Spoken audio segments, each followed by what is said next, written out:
لا أقسم بهذا البلد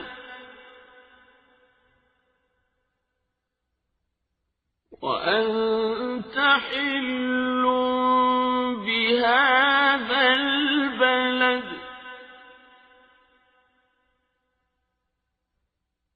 ووالد وما ولد لقد خلقنا الإنسان في كبد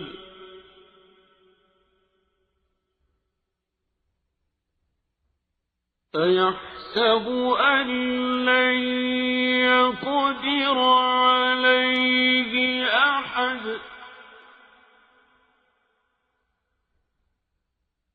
يقول أهلكت مالا لبدا أيحسب أن لم يره أحد ألم نجعل له عينين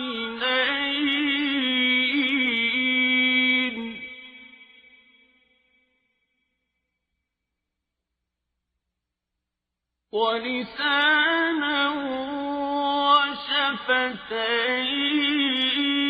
وشفتين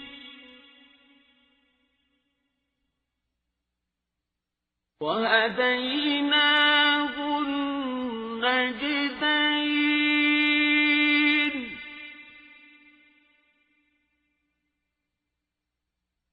فلاقتحم العقبة وما أدراك ما العقبة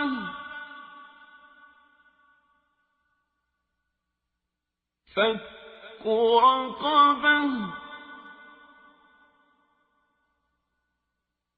أو إطعام في يوم ذي مسغبة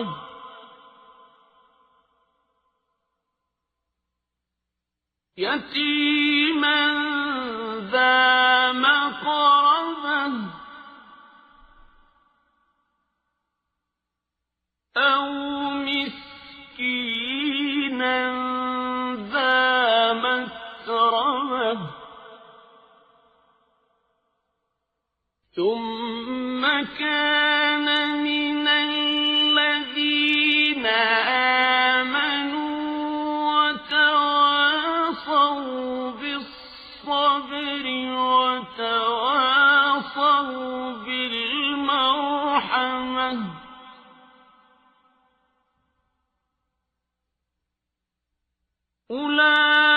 أولئك أصحاب الميمنة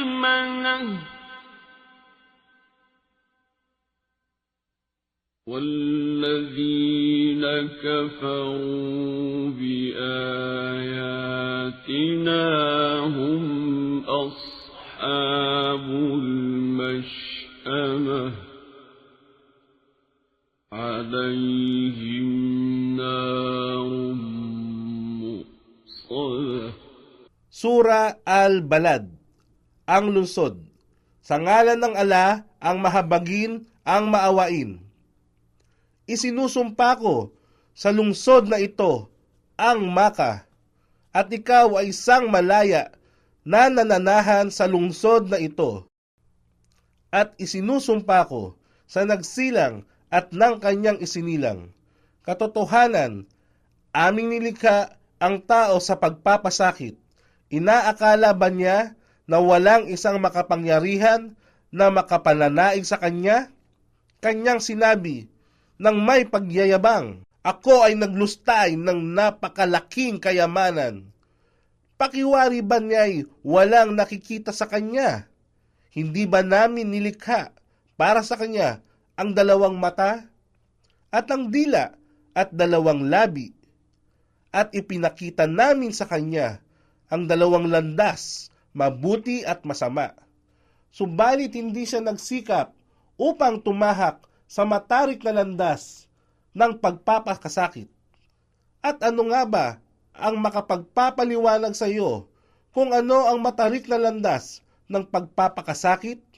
Ito ang pagpapalaya ng alipin. Isinalaysay ni Abu Huraira na sinabi ng sugo ng Allah na sino man ang nagpalaya ng isang aliping Muslim, ililigtas ng Allah ang lahat ng bahagi ng kanyang katawan mula sa apoy ng impyerno sapagkat pinalaya niya ang mga bahaging katawan ng isang alipin. Sahih Bukhari, Volume 3, Hadith bilang 673. O di kaya ang pamamahagi ng pagkain sa araw ng pagkikahos sa kamag-anak na ulila.